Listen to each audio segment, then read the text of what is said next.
guys, welcome back to my channel. In today's video, I am back with another single serving rice cooker recipe video. All right, if you're new here, hi, I'm Claire. Welcome. Come on in, make yourselves comfortable. We love a rice cooker over here. Okay, so if you are into rice cooker videos, if you're into small appliances, budget-friendly cooking, and especially single serving recipes, make sure you hit subscribe. Now, you guys, my rice cooker, you'll know her as Jasmine. She's been working overtime this week, okay? I've used her a lot, and I've gotten in the habit of anytime I make myself something in the rice cooker, I just film it and put it in a folder, and when I have a couple stacked up, I go ahead and I share them with you. So that's what I've done. So these are all like lunches or dinners. There's no breakfasts in there today. And of course, I will leave a link to this rice cooker down below. I got it on Amazon. It's a Black & Decker, and it is the 6-cup variety. You guys always ask me all those questions, so all of that will be down below. And yeah, I find that I am very often cooking dinner or lunch for just myself. I do have a family. I have 2 kids and a husband. My husband travels for work a lot, and we also have like a ton of extracurriculars that kind of like break up some of the meals within the week. And so sometimes I'm on my own for dinner, and a lot of times I'm on my own for lunch, like all the time. So I love the rice cooker for single serving meals. So whatever reason you find yourself cooking for 1 or 2, hopefully some of these ideas will inspire you. So with that, let's get right into it. All right, we are starting off with pasta because you guys always ask me if I ever make pasta in the rice cooker. So I had to try this time. And this is super creamy and delicious. From my research, I found that if you don't want to strain your pasta, then the ratio is 2 ounces of pasta for 1.5 cups of liquid. So I did weigh this pasta out. Okay, I really wanted this to work out. If you don't want to do that, you could just drain it and it would be fine. But, you know, for science's sake, I wanted to do the ratios. And it is worth noting that this pasta stays on cook the entire time. It never switches to warm. So basically, I just kept an eye on it, and it took the same amount of time to boil as it would on the stove. So keep that in mind. And when the water was down most of the way, there's still a little water in there. Nice starchy water that's going to be good for our sauce. I went ahead and added 1/3 cup of heavy cream. Yes, I know. Very rich, very fatty. We love it. I also put in a tablespoon of tomato paste and some black pepper. And I'm also loading it up with some Italian seasoning, just keeping it really simple. I did salt the pasta water first, and since we didn't drain this at all, that soaked right into those noodles, so it did not need additional salt. Just giving it a stir. And like I said, this is basically like we're cooking on a stove, except we're cooking in the rice cooker. So pretty much if you keep the lid off, that sauce is going to thicken up as the moisture evaporates. I am going to add a nice hefty handful of spinach here. We got to balance all that fat out. A little bit of veggies, you know, it's healthy now. Look at all that greenery. I actually like to keep my spinach in the freezer because I put it in my smoothies. So I threw a handful of that in. I decided we probably needed some more. So I threw a ton of spinach in. And honestly, I just stirred this every couple of minutes until it got as thick as I kind of wanted it to be. And again, it never switched over from cooked to warm because it goes by weight and it never quite evaporated enough. So this is not a set it and forget it recipe like some of the other ones, but still it turned out so flippin' tasty. I mean, obviously, heavy cream. And to top it off, just a tub of Trader Joe's can of cheese. And guys, this was so good. So rich, so velvety smooth. 10 out of 10. All right, next we're going the opposite of high fat. All right, here we've got a nice grainy quinoa bowl. This turned out so good, and I especially loved it because all of our ingredients are shelf stable. So this is a pantry friendly meal, which I love. When you're doing quinoa in the rice cooker, you just need to remember the ratio is 1:2. 1 part quinoa, 2 parts liquid. So I'm doing 1/4 cup of quinoa and 1/2 cup of water.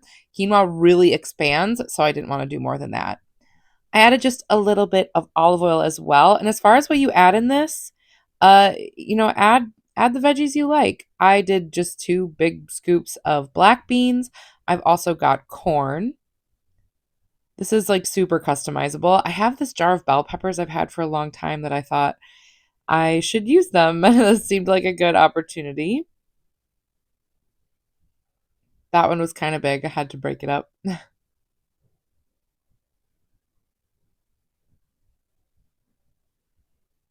I also had a jar of salsa, which is like a surprisingly versatile thing to cook with. It's like an easy like way to make soup really delicious because it's like already so flavorful.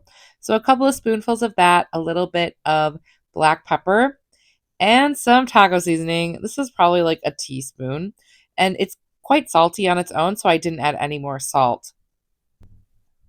Honestly, this cooks just like rice. So I just put it on for its regular cycle. It took about 20 something minutes and it was perfectly done. You could add meat to this if you wanted to. I just didn't feel the need because quinoa already is so filling. And yeah, actually, this would be a vegan recipe as well, which is kind of fun. And of course, if you watch me, then you know one of my favorite things to top any food with is cilantro.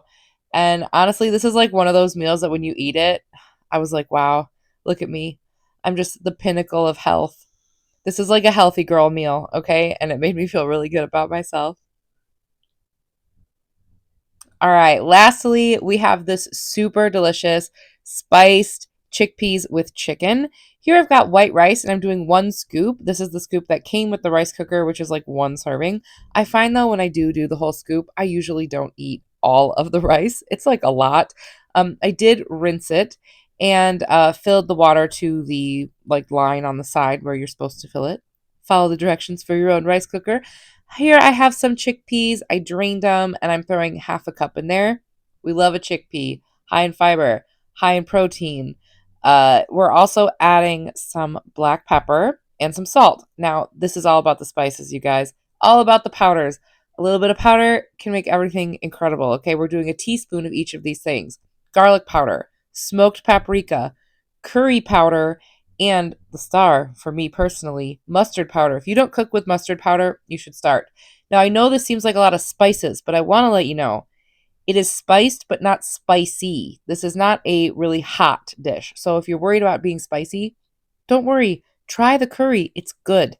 You could leave this as is, but I did want to use this chicken thigh that I had. I like to buy those big packs of chicken thighs and then like freeze them individually, which is perfect for a single serving meal.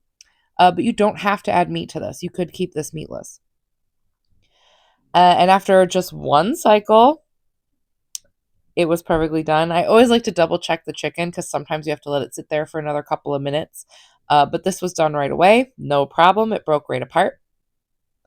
And I know it's a little bit beige. I think in a perfect world, I would have had some beautiful fresh parsley to throw on there, but alas, I do not live in a perfect world. I live in this world, so I didn't have any, so I just ate it like it was.